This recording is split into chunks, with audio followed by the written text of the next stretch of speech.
2.3 அவதார புருஷரும் சாதனையும் 1. குருதேவரிடம் தெய்வ மனித இயல்புகள் கலந்திருந்தது. ஸ்ரீ குருதேவரின் புண்ணிய தரிசனத்தாலும் அவரது தெய்வீக பெருவாழ்வின் தொடர்பாலும் எங்கள் வாழ்வு புனிதம் பெற்றது.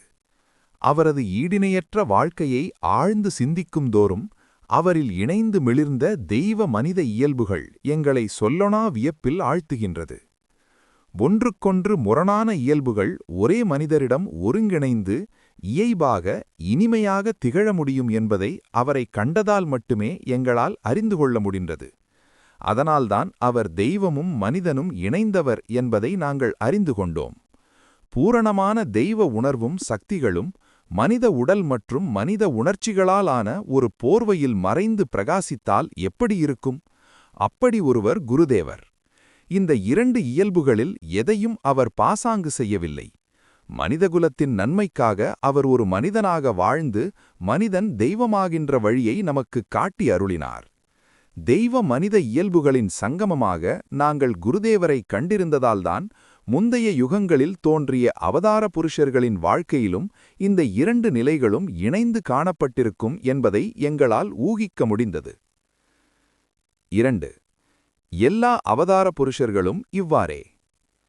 அவதார புருஷர்களுள் யாரேனும் ஒருவரின் வரலாற்றை நாம் பக்தி சிரத்தையுடன் படித்தால் இந்த உண்மையை அறிந்து கொள்ள முடியும். சில வேளைகளில் அவர்கள் மனிதனோடு மனிதனாக வாழ்ந்து சக மனிதர்களுடனும் பொருட்களுடனும் நம்மைப் போலவே நடந்து கொள்வார்கள். சில வேளைகளில் ஏதோ ஓர் அற்புத ஆற்றலினால் உந்தப்பட்டு உயர்ந்த உணர்வு நிலைகளில் திளைப்பார்கள். அந்த உயர்ந்த நிலைகளைப் பற்றிய உன்னத விஷயங்களை நமக்கு எடுத்துக் கூறுவார்கள். அந்த உயர்ந்த நிலைகளை நாடி அவர்கள் ஏங்கினார்கள் என்பதில்லை. ஆனால் யாரோ ஒருவர் உரிய சூழ்நிலைகளை அவர்களுக்காக ஏற்படுத்தி அவர்களை அந்த உயர் நிலைகளையெல்லாம் அனுபவிக்கச் செய்வது போல் எல்லாம் நடைபெறும். குழந்தை பருவத்திலிருந்தே அவர்களில் இந்த அற்புத ஆற்றல் வெளிப்பட்டாலும் அந்த ஆற்றல் தங்களுக்குள் புதைந்து கிடக்கின்றது என்பதை அவர்கள் எப்போதும் உணர்வதும் புரிந்து கொள்வதும் இல்லை. அந்த ஆற்றலை நினைத்த மாத்திரத்தில் பயன்படுத்தி உயர்ந்த உணர்வு நிலைகளை அடையவோ உலகையும் உயிர்களையும் தெய்வீகமாகக் கண்டு அதற்கேற்ப வாழவோ அவர்களால் முடிவதில்லை. நாட்கள் செல்லச் செல்ல அந்த அற்புத ஆற்றலுடன் முற்றிலுமாக தொடர்பு கொள்ள வேண்டும் என்ற தீவிர ஆசை அவர்களின் மனத்தில் எழுகிறது. இந்த ஆசை முதிர்ந்து ஈடிணையற்ற உற்சாகத்துடன் ஆன்மீக சாதனை புரிய அவர்களை தூண்டுகிறது. அவதார புருஷர்களின் இந்த ஆசையில், அதாவது சாதனை புரிய வேண்டும் என்கின்ற இந்த ஆவலில் சுயநலம் துளிகூட இருப்பதில்லை. இவ்வுலக மேலுலக இன்ப நுகர்ச்சி நாட்டத்தினாலோ அல்லது யாருக்கு எது வேண்டுமானாலும் நடக்கட்டும், தான் மட்டும் முக்தியடைந்து பேரானந்தமடைந்தால் போதும் என்ற எண்ணத்தாலோ அவர்கள் சாதனையை மேற்கொள்வதில்லை. அறிவுக்கெட்டாத எந்த அற்புத ஆற்றல் தங்களை பிறப்பிலிருந்தே அசாதாரண தெய்வீக உணர்வுகளை அனுபவிக்கச் செய்ததோ, அந்த உணர்வு நிலைகளில் அனுபவித்த அனைத்தும் தூல உலகின் பொருட்களையும் மனிதர்களையும் போல உண்மையானவை என்பதை அவ்வப்போது உணர வைத்ததோ, அந்த ஆற்றல் உண்மையிலேயே பிரபஞ்சத்தின் பின்னணியில் உள்ளதா அல்லது எல்லாம் வெறும் கற்பனையா என்கின்ற ஆராய்ச்சியே அவதார புருஷர்களின் சாதனைகளுக்கு அடிப்படை ஆசையாக அமைகிறது. அவர்களின் இந்த சந்தேகத்திற்கு காரணம் இந்த உலகை தாங்கள் பார்க்கின்ற விதமும் சாதாரண மக்களின் கண்ணோட்டமும் மாறுபட்டிருப்பதை அவர்கள் உணர்வதுதான். தங்களுடைய அறிவையும் அனுபவங்களையும் சாதாரண மக்களின் அறிவுடனும் அனுபவங்களுடனும் ஒப்பிட்டு பார்க்கின்ற அவர்கள் வெகு விரைவில் இதனை புரிந்து கொள்கின்றனர். அதாவது உயர் உணர்வு நிலையிலிருந்து உலகை பார்க்கின்ற ஆற்றல் சாதாரண மக்களிடம் அறவே இல்லை. சாதாரண மக்களின் கண்ணோட்டமும் தங்கள் கண்ணோட்டமும் வேறுபடுகிறது என்பது அவர்களுக்கு தெரிகிறது. எனவே தங்கள் உயர்நிலை அனுபவத்தின் உண்மையை ஆன்மீக சாதனைகளின் மூலம் சோதிக்க துணிகிறார்கள். 4. அவர்களின் கருணையும் பிறர் நலனுக்காக சாதனைகளை மேற்கொள்ளலும். அது மட்டுமல்ல, இந்த ஒப்புநோக்குதலின் காரணமாக மேற்கூறிய வேறுபாட்டின் இன்னொரு காரணத்தையும் அவதார புருஷர்களால் உணர்ந்து கொள்ள முடிகிறது. அந்த வேறுபாடு என்னவென்றால், சாதாரண நிலை, திவ்ய நிலை என்ற 2 நிலைகளிலிருந்து இந்த உலகத்தை அவர்கள் பார்க்கிறார்கள் என்பதுதான். சாதாரண மக்கள் சாதாரண நிலையிலிருந்து மட்டுமே உலகத்தை பார்க்கிறார்கள். அவதார புருஷர்கள் உயர்ந்த உணர்வு நிலையாகிய திவ்ய நிலையிலிருந்தும் உலகை பார்க்கிறார்கள். எனவே நிலையற்ற புலனின்பப் பொருட்கள் எதுவும் அவர்களை ஈர்ப்பதில்லை. மாறிக்கொண்டே இருக்கும் இந்த வாழ்க்கையின் பிரச்சனைகளால் ஏற்படும் அமைதியின்மை, நிராசை ஆகியவற்றின் நிழல் கூட அவர்களின் மனத்தை தொடுவதில்லை. ஆகவே மேற்கூறிய அந்த அற்புத ஆற்றலை முற்றிலும் தமதாக்கிக் கொண்டு எவ்வாறு நினைத்த மாத்திரத்திலேயே மிக உயர்ந்த உணர்வு நிலைகளை அடைவது, அடைந்தபின் விரும்புகின்ற காலம் வரை எவ்வாறு அந்த உணர்வு நிலைகளிலேயே திளைத்திருப்பது, எவ்வாறு பாமரர்களையும் கூட இந்த பரமானந்த பேரமைதி நிலைக்கு அழைத்துச் செல்வது என்றே கருணைமயமான அவர்களின் மனம் சிந்திக்கும். இதனால்தான் அவர்களின் வாழ்க்கையில் எப்போதும் சாதனை, கருணை என்ற இரு நதிகள் இணையாக ஓடிக்கொண்டிருப்பதை நாம் காண்கிறோம். சாதாரண மனிதர்களின் நிலையை தங்கள் நிலையுடன் ஒப்பிட்டுப் பார்க்கும்போது அவதார புருஷர்களின் இந்த கருணை பன்மடங்கு அதிகரிக்கிறது. ஆனால் அவர்கள் ஏன் இப்படி கருணை கொள்ள வேண்டும் என்பதும் தெரியாது. பிறவியிலிருந்தே கருணை என்னும் பண்பு அவர்களிடம் இயற்கையாக அமைந்திருக்கிறது. இது தொடர்பாக ஸ்ரீ குருதேவர் கூறிய ஓர் உதாரணம் நினைவுக்கு வருகின்றது. 5. குருதேவர் கூறிய 3 நண்பர்கள் ஆனந்த சந்தை கண்ட கதை. 3 நண்பர்கள் வயல்வெளியில் உலவச் சென்றிருந்தனர். வயல்களின் நடுவில் ஒரு பகுதியைச் சுற்றி உயரமான சுவர் எழுப்பப்பட்டிருந்தது. அதன் உள்ளிருந்து இனிய பாடல்களும் இசைக்கருவிகளின் நாதமும் எழுந்து காற்றுடன் கலந்து அந்த நண்பர்களின் செவிகளை தொட்டன. இசையால் ஈர்க்கப்பட்ட அவர்கள் உள்ளே என்ன நடக்கிறது என்பதை அறிய விரும்பி அங்கே சென்றனர். வழி எங்கே உள்ளது என்று தெரியாமல் சுவர்களைச் சுற்றிச் சுற்றி தேடினர். எந்த பக்கத்திலும் வழி தென்படவில்லை. செய்வதறியாமல் சிந்தித்து நின்றபோது அவர்களுள் ஒருவன் எங்கிருந்தோ ஓர் ஏணியை கொண்டு வந்து அதன் மேல் ஏறி உள்ளே என்ன நடக்கிறது என்று பார்த்தான். மற்ற இருவரும் கீழே நின்று கொண்டிருந்தனர். சுவர் மீது ஏறியவன் உள்ளே நடப்பதை பார்த்ததும் பேரானந்தமடைந்தான். அவனது மகிழ்ச்சி கீழே நின்று கொண்டிருந்த இருவரின் ஆவலையும் தூண்டியது. அவனோ உள்ளே என்ன நடக்கிறது என்பதைப் பற்றி எதுவுமே கூறாமல் மகிழ்ச்சி ஆரவாரத்துடன் உள்ளே குதித்து விட்டான். மற்ற இருவரும், ஆகா, நம் நண்பன் விந்தையானவன், உள்ளே என்ன நடக்கிறது என்பதை சொல்லக்கூட பொறுமையின்றி குதித்து விட்டானே, எப்படியோ போகட்டும், உள்ளே என்ன நடக்கிறது என்று நாம் கட்டாயம் தெரிந்து கொள்ள வேண்டும் என்று பேசிக்கொண்டனர். பின்னர் அவர்களுள் ஒருவன் சுவர் மீது ஏறினான். அவனும் முதல் நண்பன் செய்ததைப் போலவே உரக்க சிரித்தபடியே உள்ளே குதித்து விட்டான். 3வது நண்பன் என்ன செய்தான் தெரியுமா? அவனும் முதல் இருவரைப் போலவே மேலே ஏறி உள்ளே எல்லாம் நடப்படை பார்த்ததும் பேரானந்தமடைந்து அந்த ஆனந்த சந்தையில் சேரவே முதலில் விரும்பினான். அப்போது அவனுள், நானும் உள்ளே குதித்து அவர்களுடன் சேர்ந்து கொண்டால் மற்றவர்கள் இந்த பேரானந்தத்தை அறிந்து அனுபவிக்க முடியாதே, நான் மட்டும் தனியாக அதை அனுபவிப்பது போதுமா என்ற எண்ணம் எழுந்தது. உடனே தனது ஆர்வத்தை கட்டுப்படுத்திக் கொண்டு கீழே இறங்கிவிட்டான். பின்னர் பார்த்தவர்களிடமெல்லாம், இதோ பாருங்கள், அங்கே பேரானந்தம் உள்ளது, வாருங்கள், நாம் அனைவரும் சேர்ந்து அதை அனுபவிப்போம் என்று சொல்லத் தொடங்கினான். இவ்வாறு அவன் பலரையும் சேர்த்துக்கொண்டு அந்த பேரானந்தத்தை அனுபவித்தான். 3வது நண்பன் மட்டும் இவ்வாறு தான் பெற்ற இன்பத்தை மற்றவர்களும் பெற வேண்டும் என்று நினைத்ததன் காரணம் நமக்கு தெரியாது. அதுபோல மனித சமுதாயத்திற்கு நன்மை செய்ய வேண்டும் என்ற ஆசையும் குழந்தை பருவத்திலிருந்தே அவதார புருஷர்களிடம் ஏன் இருக்கிறது என்பதும் நமக்கு தெரியாது. 9. இதைப்பற்றி பக்தைகளுக்கு அறிவுரை. இறைவனிடம் ஒருவர் எளிதாக சரணடைந்து விட முடியுமா? மகாமாயையின் வழிகள் அறிவுக்கு எட்டாதவை. கடவுளை எளிதில் அடைய அவள் விட்டுவிடுவாளா என்ன? பற்றுக்கொள்வதற்கு உறவினர் யாருமே இல்லாத ஒருவன் இருந்தால் அவனிடம் ஒரு பூனையை கொடுத்து அதனிடம் பற்றுக்கொள்ளச் செய்து விடுகிறாள். அவனும் அந்த பூனையே உலகம் என்று எண்ணிக்கொண்டு அதற்கு வேண்டிய பாலுக்காக அலைந்த வண்ணம், நான் என்ன செய்யட்டும், பாலையும் மீனையும் தவிர இது வேறு எதையும் உண்ண மறுக்கிறதே என்று சொல்லியபடி அதை பராமரிப்பதிலேயே வாழ்நாளைச் செலவிடுகிறான். இன்னொரு உதாரணம் கூறுகிறேன். விதவை ஒருத்தி இருப்பதாக வைத்துக்கொள்வோம். அவளது குழந்தைகளும் இறந்துவிட்டனர். சொந்த பந்தம் என்று சொல்லிக் கொள்ளவும் வேறு யாரும் இல்லை. இருக்கின்ற ஏதோ ஓரிருவர் கூட விதவைகள். வீட்டை எடுத்துக்கொண்டால் சில பகுதிகள் சிதிலமடைந்து விட்டன. மற்ற பகுதிகளும் இன்றோ நாளையோ இடிந்து விழுகின்ற நிலையில் உள்ளன. மாடிச்சுவர்களில் ஆலஞ்செடிகள் முளைக்கத் தொடங்கிவிட்டன. அவற்றினிடையே அங்கொன்றும் இங்கொன்றுமாக பசலைக்கீரை கொடிகளும் கூரையின் மேல் படர்ந்துள்ளன. அந்த பெண்ணின் மனம் முழுவதும் இருப்பது பசலைக்கீரையை பறிப்பதிலும் பொரியல் செய்வதிலும் தான். இவ்வாறு ஒரு சம்சாரத்தை உருவாக்கி அந்த விதவைகள் அதில் உழன்று கொண்டிருப்பார்கள். அவர்கள் ஏன் இறைவனின் திருவடிகளில் சரணடைவதில்லை? அதற்கு இது அல்லவா உகந்த தருணம். ஆனால் அப்படி செய்ய மாட்டார்கள். திருமணமானதும் கணவனை இழந்த ஒருத்தி இருப்பதாக வைத்துக்கொள்வோம். அவளுக்கு குழந்தை பேற்றுக்கு கூட வழியில்லை. அவள் ஏன் கடவுளை சரணடையக்கூடாது? ஆனால் அவ்வாறு செய்ய மாட்டாள். அவள் தன் சகோதரனின் வீட்டுக்கு காவலாயிருப்பாள். கூந்தனை அள்ளி முடிந்து கொண்டு சாவிக்கொத்தை புடவை தலப்பில் கட்டிக்கொண்டு கண்டிப்பான பார்வையுடன் அனைவருக்கும் ஆணை பிறப்பித்தபடியே வீட்டிலுள்ளவர்களை ஆட்டி வைத்துக் கொண்டிருப்பாள். அவளது கெடுபிடியும் ஆர்ப்பாட்டமும் அக்கம்பக்கத்தாரை கூட அருகில் வராமல் செய்துவிடும். என்ன செய்வது? நான் மட்டும் இங்கு இல்லை என்றால் என் சகோதரனுக்கு ஒருவேளை உணவு கூட கிடைக்காது என்றெல்லாம் கூறிக்கொண்டு திரிவாள். இவளெல்லாம் பெண்தானா? தனது நிலைமையை ஏன் அவள் நினைத்து பார்க்கக்கூடாது? வந்திருந்த 3 பெண்களும் குருதேவரின் வார்த்தைகளை கவனமாக கேட்டுக்கொண்டிருந்தனர். அவர்களுள் ஒருத்தி அன்றுதான் முதன்முதலாக குருதேவரிடம் வந்திருந்தாள். குருதேவர் எதேச்சையாக கூறுவது போல் பேசினாலும் அது அவளையே குறிப்பது போன்றிருந்தது. ஏனெனில் அவளும் குருதேவர் தம் ஓமையில் கூறிய விதவையைப் போன்று சகோதரன் வீட்டிலிருந்து கொண்டு அதிகாரம் செய்பவளாக இருந்தாள். இதைப்பற்றி குருதேவரிடம் யாரும் முன் சொல்லி இருக்கவில்லை. தாமாகவே இந்த எடுத்துக்காட்டை கூறி ஆசைகள் மனிதனை எவ்வாறு ஆட்டிப்படைக்கின்றன, எவ்வாறு பல்வேறு நிலைகளில் செயல்படுகின்றன என்பதை விளக்கினார் குருதேவர். குருதேவரின் சொற்கள் அந்த பெண்ணின் உள்ளத்தில் ஆழ பதிந்திருக்கும் என்பதை கூற வேண்டியதில்லை.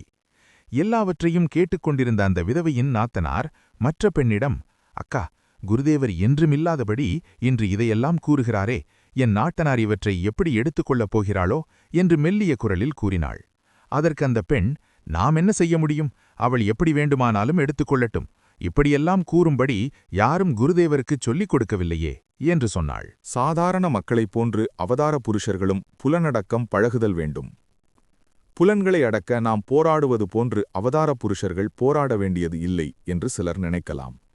கீழ்ப்படிதலுள்ள ஒரு குழந்தையைப் போல் புலன்கள் மகான்களுக்கு அடங்கும். ஆகவே அவர்கள் தங்கள் மனங்களை விருப்பம் போல் புலனின்ப நாட்டத்திலிருந்து திருப்பி ஆன்மீக வழியில் செலுத்த முடியும் என்பது சிலரின் எண்ணம். இது உண்மை அல்ல. அவதார புருஷர்களும் சாதாரண மக்களைப் போல புலன்களுடன் போரிட்டுத்தான் உயர்ந்த ஆன்மீக நிலைக்குச் செல்ல முடியும். மனத்தின் எண்ணற்ற ஆசைகள். ஆசைகள் ஒரே நிலையில் மட்டும் செயற்படுபவை அல்ல. மனத்தின் இயல்பை சிறிது அறிந்த ஒருவரால் இதனை புரிந்து கொள்ள முடியும். அவை தூல நிலையில் தொடங்கி நுண்ணிலை, மிக நுண்ணிலை, அதிநுண்ணிலை என்ற பல ஆழ்ந்த நிலைகளில் செயல்படுகின்றன. தூல நிலையில் எத்தனையோ ஆசைகள் ஒவ்வொன்றாக வந்து நம்மை அலைக்கழிப்பதை நாம் அறிவோம். தூலநிலை ஆசைகளை கடந்தோமானால் நுண்ணிலை ஆசைகள் வந்து தடுப்பதை உன்னிப்பாக கவனிக்கின்றவர்கள் உணர்ந்து கொள்ள முடியும். நுண்ணிலை ஆசைகளை கடந்தால் மிக நுண்ணிலை, அதிநுண்ணிலை என்று ஆசைகளின் சங்கிலி முடிவின்றி நீள்கிறது. பெண்ணாசையை கடந்து சென்றால் பொன்னாசை குறுக்கிடுகிறது. இந்த தூலநிலை ஆசைகளை வென்று இதற்கும் மேலே செல்லும்போது அழகில் ஈடுபாடு, பெயர் புகம் நாட்டம் போன்ற நுண்ணிலை ஆசைகள் வந்து குறுக்கிடும். மிகுந்த கவனத்துடன் முயன்று இந்த உலகியல் ஆசைகளை கடந்துவிட்டால் அவை கருணை, தயை என்ற போர்வைகளில் நம்மையும் அறியாமல் நம்முள் புகுந்துவிடும். ஆசைகளை விட்டுவிடும்படி குருதேவர் கூறியது. மனத்தின் இத்தகைய பாசாங்குகளை எல்லாம் எடுத்து கூறி நாம் எப்போதும் விழிப்பாக இருந்து ஆசைகளின் வலையில் விழாமல் நம்மை பாதுகாத்துக் கொள்ள வேண்டும் என்று குருதேவர் கூறுவார்.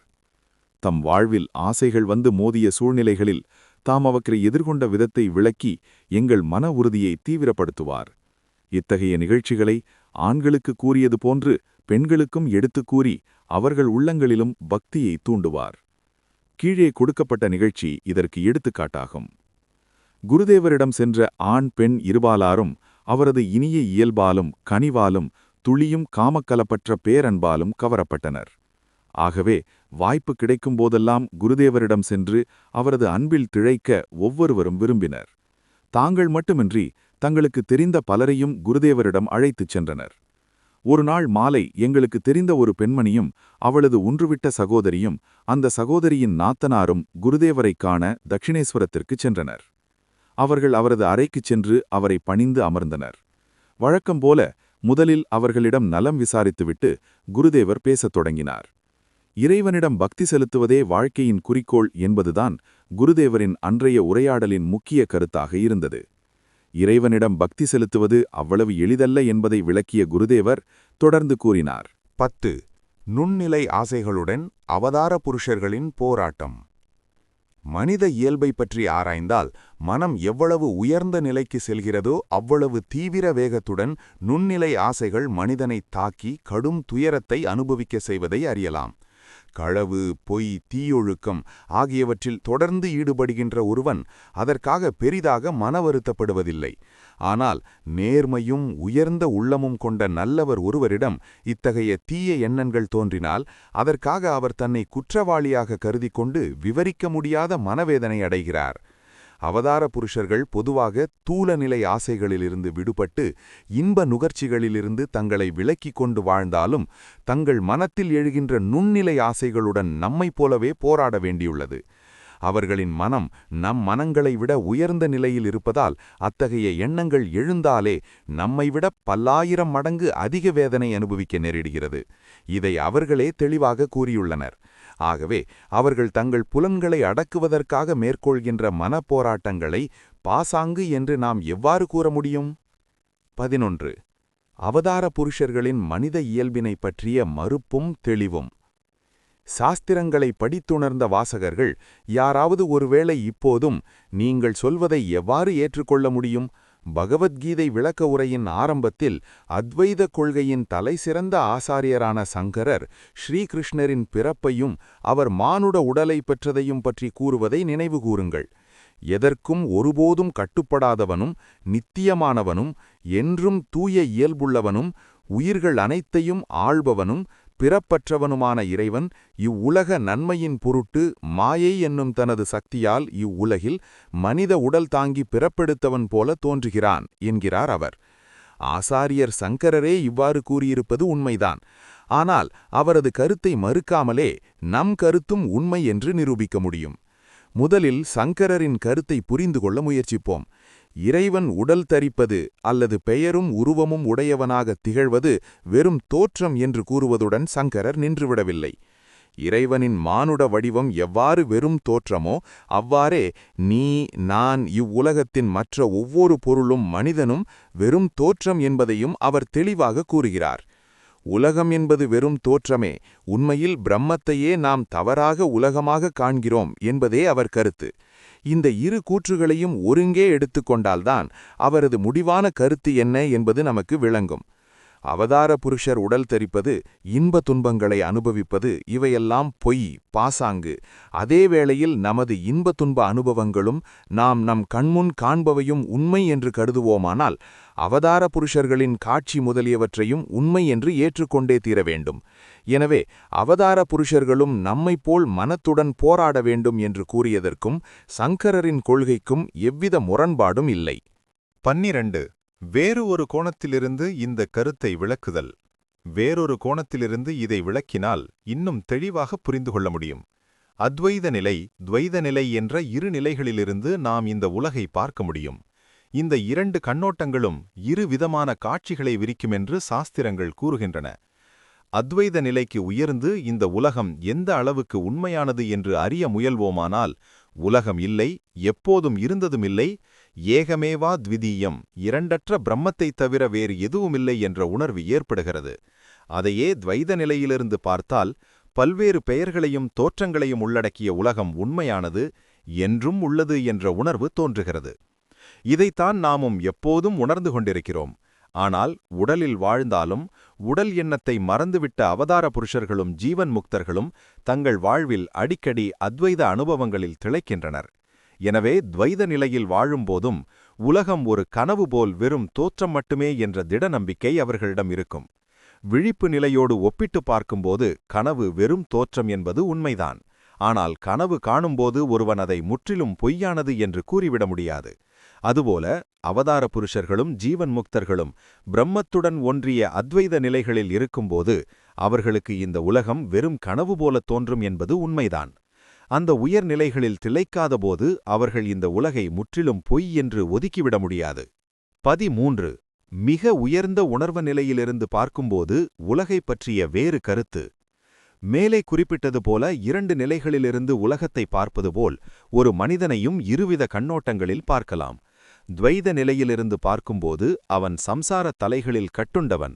அத்வைத நிலையிலிருந்து பார்க்கும்போது அவனே நித்திய சுத்த முக்த ஸ்வரூபமான பிரம்மம். அத்வைத நிலை ஆன்மீக உலகின் மிக உயர்ந்த நிலையாகும். அந்த நிலையை அடைவதற்கு முன் சாதகர்களின் மனம் உயர்ந்த பற்பல நிலைகளின் வழியாக முன்னேறிச் செல்ல வேண்டியிருக்கிறது. கடைசியில்தான் அந்த மிக உயர்ந்த இடத்தை மனம் அடைகிறது. உயர்ந்த அந்த வெவ்வேறு நிலைகளை மனம் அடையும்போது உலகமும் மனிதர்களும் அந்தந்த நிலைகளுக்கேற்ப வெவ்வேறு விதமாக தோற்றமளிக்கின்றன. அதன் காரணமாக சாதகர்களின் உலகைப் பற்றிய கருத்துக்களும் அடிக்கடி மாறிக்கொண்டே இருக்கின்றன. எடுத்துக்காட்டாக, உயர்நிலை சாதகனுக்கு இந்த உலகம் தூலமாக அல்லாமல் வெறும் எண்ணங்களின் வடிவாக தெரிகின்றது. மனிதன் உடலிலிருந்து வேறுபட்டவனாக, அசாதாரண ஆற்றல்கள் கொண்டவனாக, மனோமயமாக, திவ்ய ஒளி வடிவமாக தெரிகிறான். அவதார புருஷர்களின் சக்தியால் மனிதன் உயர்ந்த உணர்வுகளை எட்டி அவர்களை மனித இயல்பிற்கு அப்பாற்பட்டவர்களாக காண்கிறான். அவதார புருஷரை சாதாரண மனிதன் பக்தி ஸ்ரத்தையுடன் அணுகுவானானால் தன்னை அறியாமலேயே மேலே கூறப்பட்ட உயர்ந்த பல ஆன்மீக நிலைகளை அடைகிறான். இதற்கு அவதார புருஷர்களின் அற்புதமான ஆற்றல்தான் காரணம். இப்படி அவர்களின் அருளால் உயர்ந்த ஆன்மீக நிலைகளை அடைகின்ற பக்த சாதகன் அங்கிருந்து அவர்களை பார்க்கும்போது அந்த அவதார புருஷர்கள் எல்லையற்ற ஆற்றல் வாய்ந்தவர்களாக அவனுக்கு காட்சியளிக்கின்றனர். இவ்வாறு அவர்களை தெய்வீகமானவர்களாக கண்டதால் அதுவே அவர்களது இயற்கையான நிலை என்றும் அவர்களின் மனித தோற்றமும் இயல்பும் வெறும் பாசாங்கு என்றும் அவனுக்கு தோன்றுகின்றன. அவனது பக்தி அதிகரிக்கும்போது முதலில் இறைவனின் பக்தர்களைப் பற்றியும் பின்னர் இறைவனின் படைப்பான இந்த உலகம் முழுவதைப் பற்றியும் அத்தகைய கருத்து அவனுள் உதயமாகிறது. 15. அவதார புருஷர்களின் மனத்தின் படிப்படியான வளர்ச்சி. சாதாரண மனிதன், அவதார புருஷர் இவர்களின் ஆற்றலில் வேறுபாடு. குழந்தை பருவத்திலிருந்தே அவதார புருஷர்கள் உயர்ந்த உணர்வு நிலைகளில் அடிக்கடி திளைப்பது பற்றியும் அந்த நேரங்களில் அவர்கள் புலனறிவிற்கு அப்பாற்பட்ட நுண்ணிய கருத்துலகை புலனறிவிற்கு உட்பட்ட தூல உலகை பார்ப்பது போல் மிகவும் தெளிவாக பார்க்கின்றனர் என்பது பற்றியும் முன்னரே கூறியிருந்தோம். காலம் செல்லச் செல்ல அவர்கள் அத்தகைய உயர்ந்த நிலைகளில் திளைப்பதும் தெய்வீகக் காட்சிகளை காண்பதும் அதிகரிக்கின்றது. அதன் விளைவாக வெளியுலகை விட உள்ளுலகமான கருத்துலகின் மீது அவர்களின் நம்பிக்கை அதிகரிக்கின்றது. இறுதியில் அவர்கள் உயர்ந்த அத்வைத நிலையை எய்தி இரண்டற்ற ஒரே பிரம்மத்திலிருந்துதான் பெயரும் உருவமும் கொண்ட உலகம் தோன்றியுள்ளது என்பதை அறிந்து தங்கள் லட்சியம் நிறைவேறப் பெறுகின்றனர். ஜீவன் முக்தர்களின் வாழ்விலும் இவ்வாறே நிகழ்கின்றது. ஆனால் அவதார புருஷர்கள் மிகவும் குறுகிய காலத்தில் அடைகின்ற இந்த அத்வைத நிலையை அடைய ஜீவன் முக்தர்கள் வாழ்நாள் முழுவதும் கடினமான முயற்சிகள் மேற்கொள்ள வேண்டியுள்ளது. விரைவில் இந்த நிலையை அடைந்தாலும் மற்றவர்களை இந்த நிலைக்கு உயர்த்தும் சக்தி அவர்களிடம் மிகவும் குறைவாகவே இருக்கிறது. ஆனால் அவதார புருஷர்களிடம் இந்த ஆற்றல் நிறைவாக வெளிப்படுகிறது. இதைப் பற்றி குருதேவர் சாதாரண ஜீவனுக்கும் அவதார புருஷர்களுக்கும் இடையே உள்ள வேறுபாடு அவர்களிடமிருந்து வெளிப்படும் சக்தியின் வெளிப்பாட்டை பொறுத்தே அமைகின்றது என்று கூறுவார். 16. அவதார புருஷர் தெய்வ மனிதர், எல்லாம் அறிந்தவர். அவதார புருஷர்கள் பரம்பொருளை உணர்ந்து அத்வைத நிலையில் சிறிது காலம் இருந்துவிட்டு அதில் திருப்தியடைந்த பின்னர் கீழ்நிலைகளுக்கு இறங்கி வரும்போது சாதாரண மக்களின் பார்வையில் அவர்கள் மனிதனாகத் தென்படலாம். ஆனால் உண்மையில் அவர்கள் மனித நிலையினர் அல்லர், தெய்வ மனித நிலையினர் ஆகிவிட்டனர். அந்த நிலையில் அவர்களுக்கு உலகம், அதன் காரணகர்த்தா ஆகிய இரண்டின் நேரடி அறிவு கிடைக்கின்றது. அது மட்டுமின்றி புற அக உலகங்கள் இரண்டும் வெறும் நிழல் தோற்றம் மட்டுமே என்பதையும் உணர்கின்றனர். அப்போது அவர்களது மனத்தின் அசாதாரணமான உயர் ஆற்றல்கள் மனித சமுதாயத்திற்கு நன்மை செய்வதற்காக வெளிப்படுகின்றன. அவர்கள் உலகப் பொருட்களின் ஆரம்பம், நடு, முடிவு அனைத்தையும் அறிகின்றவர்களாக, எல்லாம் தெரிந்தவர்களாக திகழ்கின்றனர். சாதாரண மக்களாகிய நாம் அப்போதுதான் அவர்களின் அற்புதமான வாழ்வு, செயல்கள் ஆகியவற்றை புரிந்து கொண்டு அவர்களிடம் சரணடைகின்றோம். பொறிகளை வெளியுலகில் அலையவிடுவதாலோ உலகப் பொருட்கள் மீதும் மனிதர்கள் மீதும் பற்றுக்கொள்வதாலோ நாம் ஒருபோதும் உலகின் காரணகர்த்தாவான இறைவனை அடைய முடியாது, உண்மையை உணர முடியாது, அமைதி பெற முடியாது என்பனவற்றை அவர்களின் எல்லையற்ற கருணையினால் நாம் புரிந்து கொள்கிறோம். 17. வெளியில் தேடுகின்ற விஞ்ஞானத்தால் உலகின் காரணகர்த்தாவை அறிய முடியாது. மேலை நாட்டுக் கல்வியும் அறிவும் பெற்றவர்கள் மேற்கூறிய கருத்துக்களை ஒத்துக்கொள்ளாமல் புறவுலகப் பொருட்கள், மனிதர்கள் இவற்றை பற்றிய ஆராய்ச்சியின் விளைவாக மனிதனின் அறிவு வளர்ந்துள்ளது, நாளுக்கு நாள் வளர்ந்து கொண்டே போகின்றது. இதை உணர்ந்தவர்கள் மேலே கூறப்பட்ட கருத்தை ஒருபோதும் கூறமாட்டார்கள் என்று கருத்து தெரிவிக்கலாம். இதற்கு விடையாக நாம் கூறுவது இதுதான்: விஞ்ஞான வளர்ச்சியின் காரணமாக மனித அறிவு வளர்ச்சி பெற்றுள்ளது என்பது உண்மையாக இருக்கலாம். ஆனால் அதன் உதவியால் நாம் ஆன்மஞானம் பெறுவது ஒருபோதும் முடியாத காரியம். ஏனெனில் விஞ்ஞானம் உலகின் காரணப் பொருளை நம்மைவிட தாழ்ந்த மிகவும் கீழ்நிலையைச் சேர்ந்த உயிரற்ற ஜடம் என்றுதான் போதிக்கின்றது. அத்தகைய விஞ்ஞானத்தின் உயர்வை ஏற்றுக்கொண்ட மேலை நாடு புறப்பொருட்களில் நாட்டம் கொண்டு இன்ப நுகர்ச்சிதான் வாழ்க்கையின் ஒரே குறிக்கோள் என்று முடிவு செய்துவிட்டது. ஜடப்பொருளிலிருந்துதான் உலகமும் அதில் காணப்படும் பொருட்களும் உயிரினங்களும் தோன்றியுள்ளன என்று எதிர்காலத்தில் ஒருவேளை விஞ்ஞானத்தின் உதவியுடன் நிரூபித்துவிட்டாலும் அதனால் நாம் எந்தவிதத்திலும் பாதிக்கப்படப் போவதில்லை. ஏனெனில் அவர்கள் ஏற்றுக்கொள்ளவில்லை என்பதற்காக உள்ளுலகை பற்றிய நமது கருத்துக்கள் மறைந்துவிடாது. மறைபொருளாகவும் நிரூபிக்கப்படாததுமாக அது நம்மிடம் எப்போதும் இருந்து வரும். ஆனால் ஒன்று, இன்ப நாட்டத்திலிருந்து விடுபட்டு உள்முகமாவதன் மூலமாகவே மனிதன் முக்தியடைய முடியும் என்ற உண்மையை அறியும் வரை தேச காலம் கடந்த இரண்டற்ற பரம்பொருளை உணர்ந்து நிரந்தர அமைதி பெற முடியும் என்பது முடியாத ஒன்றாகவே இருக்கும். 18. அவதார புருஷர்களிடம் குழந்தை பருவம் முதலே பரவச நிலை வெளிப்பாடுகள். எல்லா அவதார புருஷர்களும் குழந்தை பருவத்திலேயே அவ்வப்போது உள்ளுலக கருத்துக்களில் ஆழ்ந்து விடுவதை காண்கிறோம். எடுத்துக்காட்டாக, கிருஷ்ணர் சிறு குழந்தையாக இருக்கும்போதே பெற்றோருக்கும் நண்பர்களுக்கும் பலமுறை தன் தெய்வத்தன்மையை வெளிப்படுத்தியுள்ளார். புத்தர் ஒருநாள் தோட்டத்தில் உலவிக் கொண்டிருந்தபோது நாவல் மரம் ஒன்றின் கீழ் பரவச நிலையில் திளைத்திருந்ததை தேவர்களும் மனிதர்களும் கண்டு ஆனந்தம் கொண்டனர். இயேசு தன் அன்பினால் காட்டுப் பறவைகளை அழைத்து அவற்றிற்கு தம் கையாலேயே உணவளித்தார். ஆசாரிய சங்கரர் தனது தெய்வீக சக்தியின் வலிமையினால் தன் அன்னையிடம் துறவறம் பூணுவதற்கான அனுமதி பெற்றார். சைதன்யர் ஆன்மீக பேருணர்வினால் பரவச நிலையை அடைந்தது மட்டுமின்றி இறைவனிடம் பிரேமபக்தி கொண்டவன் நல்லவை தீயவை அனைத்திலும் இறைவனின் வெளிப்பாட்டை காண்கிறான் என்ற உண்மையை அருளினார். ஸ்ரீ குருதேவரின் வாழ்க்கையிலும் இத்தகைய நிகழ்ச்சிகள் பலவற்றை காணலாம். அவற்றுள் சிலவற்றை இங்கு கூறுகிறோம். இந்த நிகழ்ச்சிகளை குருதேவரிடமிருந்து கேட்டபோது அவர் சிறு வயதிலேயே பரவச நிலைகளை அடைந்திருந்தார் என்பதை அறிந்து கொண்டோம். அவர் சொன்னார், வயல்களின் நடுவில் திறந்த வெளியில் தேவி எழுந்தருளியிருக்கிறாள்.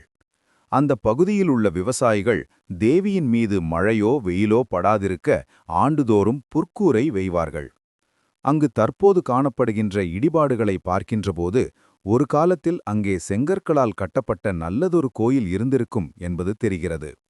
இதை பற்றி ஆனூர் மக்களிடம் நாங்கள் கேட்டபோது தனக்கு கோயில் எதுவும் வேண்டாம் என்று தேவியே கோயிலை இடித்துவிட்டதாக கூறினர். அவர்கள் சொன்னார்கள், கிராமத்தின் இடைச்சிறுவர்கள் தேவிக்கு மிகவும் பிரியமானவர்கள். அவர்கள் காலையில் மாடுகளுடன் வந்து அவற்றை மேயவிட்ட பின்னர் அங்கு அமர்ந்து கதை, பாட்டு, விளையாட்டு என்று நேரத்தை கழிப்பார்கள். காட்டு மலர்களை பறித்து தேவிக்கு அலங்காரம் செய்தும் மகிழ்வார்கள். யாத்ரிகர்களும் வழிப்போக்கர்களும் தேவிக்கு காணிக்கையாக செலுத்துகின்ற பணத்தையும் இனிப்புகளையும் அந்த சிறுவர்களே எடுத்துக்கொள்வார்கள். கள்ளம் கபடமற்ற அந்த சிறுவர்களின் சின்ன சின்ன குறும்புகளை தேவி அன்புடன் ஏற்றுக்கொண்டாள். அவற்றை அவள் விரும்பவும் செய்தாள்.